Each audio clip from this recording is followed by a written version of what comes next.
नमस्कार, SBT news में आपका स्वागत है। पेश है 1 फरवरी गुरुवार सुबह 6:15 राजस्थान की बड़ी खबरें।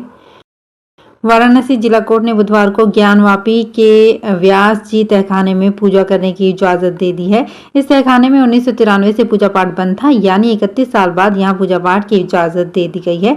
कोर्ट ने कहा कि काशी विश्वनाथ मंदिर ट्रस्ट बोर्ड पुजारी का नाम तय करेगा। वाराणसी के डीएम 7 दिन के अंदर पूजा पाठ के लिए जरूरी इंतजाम करेंगे। तहखाने के पारंपरिक पुजारी रहे व्यास परिवार ने याचिका दाखिल कर पूजा पाठ की इजाजत मांगी थी। कोर्ट ने 17 जनवरी को तहखाने का जिम्मा डीएम को सौंप दिया था।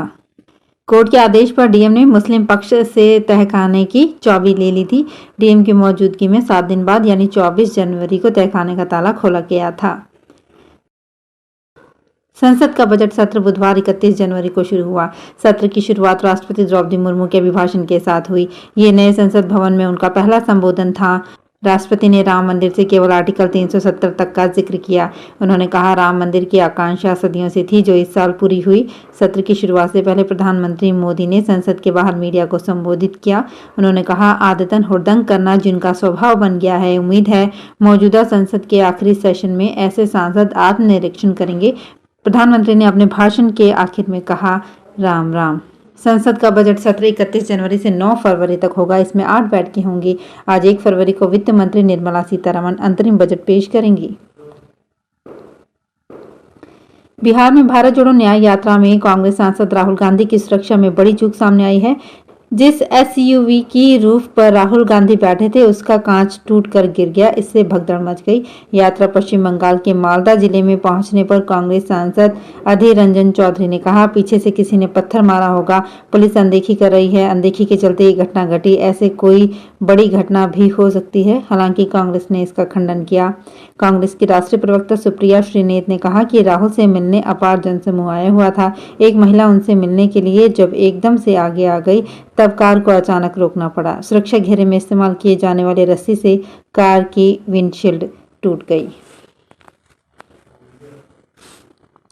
संसद सुरक्षा सेन मामले में गिरफ्तार किए गए 6 आरोपियों को बुधवार 31 जनवरी को दिल्ली की पटियाला हाउस कोर्ट में सेशन कोर्ट जज हरदीप कौर के सामने पेश किया गया। सुनवाई के दौरान 5 आरोपियों ने दिल्ली पुलिस पर आरोप लगाया। उन्होंने कहा, दिल्ली पुलिस हम पर विपक्षी दलों के संबंध होने की बात स्वीकार करने का दबाव बना रही है। हमें प्रताड़ित किया जा रहा है। हम लोगों से जबरन 70 सादा कागज पर साइन कराए गए हैं और इलेक्ट्रिक शॉक भी दिया गया है। जज हरदीप कौर ने सभी आरोपी मनोरंजन डी, सागर शर्मा, ललित झा, अमोल शिंदे, महेश कुमावत और नीलम आजाद की न्यायिक हिरासत 1 मार्च तक बढ़ा दी है और उनके आरोपों पर दिल्ली पुलिस से जवाब मांगा है। मामले पर अगली सुनवाई 17 फरवरी को होगी। राजस्थान में एम्बुलेंस सेवाओं को अति आवश्यक सेवाओं में शामिल किया गया है। राज्य सरकार ने आदेश जारी करते हुए अगले 6 महीने तक इन सेवाओं को अति आवश्यक सेवाओं से जोड़ा है। अब इस आदेश के तहत इस सेवा से जुड़े कर्मचारी स्ट्राइक या हड़ताल पर नहीं जा सकेंगे। राज्य सरकार गृह विभाग के शासन उप सचिव गृह महेश कुमार शर्मा ने ये आदेश जारी किए। शराब घोटाला मामले में जांच एजेंसी ईडी ने बुधवार को दिल्ली के मुख्यमंत्री अरविंद केजरीवाल को एक बार फिर से समन जारी किया है। एजेंसी ने केजरीवाल को 5वीं बार समन भेजकर 2 फरवरी को पूछताछ के लिए बुलाया है। इससे पहले भेजे गए समन को मुख्यमंत्री केजरीवाल ने बदले की कार्रवाई बताया था। ईडी ने इससे पहले 17 जनवरी, 3 जनवरी, 21 दिसंबर और 2 नवंबर को दिल्ली सीएम को समन भेजा था, लेकिन वो पेश नहीं हुए। चौथे समन पर केजरीवाल ने कहा था कि भाजपा मुझे गिरफ्तार करवाना चाहती है ताकि मैं लोकसभा चुनाव में प्रचार न कर सकूं। 1 अप्रैल 2019 से पहले खरीदे वाहनों में अब हाई सिक्योरिटी नंबर प्लेट लगाना अनिवार्य कर दिया गया है। यदि किसी वाहन पर ये नंबर प्लेट नहीं लगी मिली तो उसका चालान किया जाएगा। वाहनों में ट्रक, कार, बाइक, ट्रैक्टर एवं ऑटो को शामिल किया गया है। बीकानेर प्रादेशिक परिवहन अधिकारी राजेश शर्मा ने बताया कि वाहन स्वामी पुराने वाहनों पर हाई सिक्योरिटी नंबर प्लेट लगवाने के लिए SIAM पोर्टल पर ऑनलाइन आवेदन कर सकते हैं। राजस्थान विधानसभा चुनाव में सरकार बना चुकी प्रदेश भाजपा ने लोकसभा चुनाव की तैयारियां शुरू कर दी है। लोकसभा चुनाव में टारगेट को हासिल करने के लिए पार्टी ने पूरी ताकत झोंक दी है। भाजपा ने मिशन 25 को मुकम्मल करने के लिए एक वोट पर एक्सरसाइज शुरू कर दी है। पार्टी ने सभी 25 लोकसभा क्षेत्रों में विस्तारक लगाए हैं, जो चुनाव तक अपना पूरा समय पार्टी के कार्यों में लगाएंगे। केंद्रीय जल शक्ति मंत्री गजेंद्र सिंह शेखावत बुधवार को एक दिवसीय दौरे पर जालौर पहुंचे, जहां वे रेवतड़ा में जैन समाज की प्राण प्रतिष्ठा में भाग लेंगे। कार्यक्रम के अनुसार वे जालौर के रेवतड़ा में श्री आदिनाथ जैन संघ के द्वारा आयोजित श्री आदिनाथ जिनबिंबो की प्रतिष्ठा महोत्सव में भाग लेंगे। इससे पहले केंद्रीय जल शक्ति मंत्री गजेंद्र सिंह शेखावत चार्टर्ड प्लेन से 2 बजे नून हवाई पट्टी पहुंचे, जहां भाजपा कार्यकर्ता व रेवतड़ा प्राण प्रतिष्ठा के आयोजन समिति के द्वारा शेखावत का माला पहनाकर स्वागत किया गया। राजस्थान विधानसभा चुनाव के बाद कांग्रेस अब लोकसभा चुनाव की तैयारी में जुट गई है। कांग्रेस के वरिष्ठ नेता आज गुरुवार को बीकानेर आएंगे। इनमें कांग्रेस प्रभारी सुखजिंदर सिंह रंधावा, प्रदेश कांग्रेस अध्यक्ष गोविंद सिंह डोटासरा और नेता प्रतिपक्ष टीकाराम जूली भी शामिल होंगे।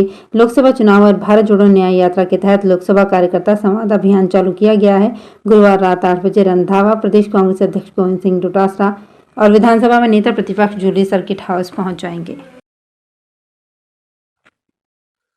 राजस्थान में 20 दिन के बाद बुधवार को फिर से बारिश का दौर शुरू हो गया। बुधवार सुबह बीकानेर, हनुमानगढ़, चूरू, श्रीगंगानगर, सीकर और झुंझुनू के कई इलाकों में मेघ गर्जना के साथ हल्की रिमझिम बारिश हुई। इधर देर शाम 6 बजे बाद अचानक अलवर और सीकर में मौसम पलट गया। अलवर में बारिश के साथ ओले गिरे, जबकि सीकर में हल्की बारिश के बाद सर्दी का असर भी बढ़ गया। अलवर में तेज बारिश से सड़कों पर पानी भर गया। दोनों जगह करीब 15 से 20 मिनट तक बारिश का दौर चलता रहा। जयपुर में भी दोपहर बाद कुछ इलाकों में हल्की बूंदाबांदी का दौर चला। राजस्थान के शिक्षा मंत्री मदन दिलावर ने बुधवार को जयपुर के सांगानेर और चाकसू क्षेत्र के सरकारी स्कूलों का निरीक्षण किया। स्कूलों में बदहाल सफाई व्यवस्था और टीचर्स की लेट लतीफी को लेकर शिक्षा मंत्री ने नाराजगी जताई, उनसे जवाब तलब किया। इसके बाद शिक्षा मंत्री क्लासरूम में पहुंचे, बच्चों से गणित के सवाल पूछे। शिक्षा मंत्री ने यहां बच्चों के साथ बैठकर खाना भी खाया। चाकसू के एक सरकारी स्कूल में शिक्षा मंत्री ने टीचर से सौंदर्य और ब्रह्मचारिणी लिखने के लिए कहा। टीचर ने दोनों ही शब्द गलत लिखा। इस पर शिक्षा मंत्री हंसने लगे। उदयपुर में गिरवा पंचायत समिति के 2 प्राइमरी हेल्थ सेंटर बुधवार को बंद मिले। औचक निरीक्षण करने पहुंचे जिला प्रजनन एवं शिशु स्वास्थ्य अधिकारी डॉक्टर अशोक आदित्य ने दोनों पीएचसी के ताला लगे गेट पर नोटिस चस्पा कर दिया, जिस पर लिख दिया कि संस्थान का ताला खोलने से पहले आरसीएचओ से बात करें। आरसीएचओ डॉक्टर आदित्य ने बताया कि स्टाफ के देर से पहुंचने की शिकायत पर दोनों पीएचसी का बुधवार सुबह औचक निरीक्षण किया गया। रेलवे लगातार ट्रेनों को अपडेट कर रहा है। जोधपुर से मुंबई जाने वाली अधिकांश ट्रेनों के डिब्बे LHB हो चुके हैं। अब जोधपुर व जैसलमेर से साबरमती जाने वाली ट्रेन का रैक भी LHB होगा। यात्रियों की सुविधा के लिए जोधपुर साबरमती जोधपुर और साबरमती जैसलमेर साबरमती ट्रेनें LHB रैक से संचालित होंगी। महात्मा गांधी के बलिदान दिवस पर मंगलवार को राजस्थान प्रदेश कांग्रेस मुख्यालय में सर्वधर्म प्रार्थना सभा का आयोजन किया गया। कांग्रेस प्रदेश अध्यक्ष गोविंद सिंह डोटासरा ने ARCP पर समझौते को प्रदेश के हितों पर कुठाराघात बताया है। मीडिया से बातचीत में प्रदेश कांग्रेस अध्यक्ष गोविंद सिंह डोटासरा ने कहा कि ARCP पर मध्य प्रदेश के साथ जो समझौता किया गया है उसमें प्रदेश की जनता के हक पर कुठाराघात हुआ है। तो फिलहाल खास खबरों में इतना ही। ताजा खबरों की जानकारी के लिए देखते रहिए SBT न्यूज। धन्यवाद।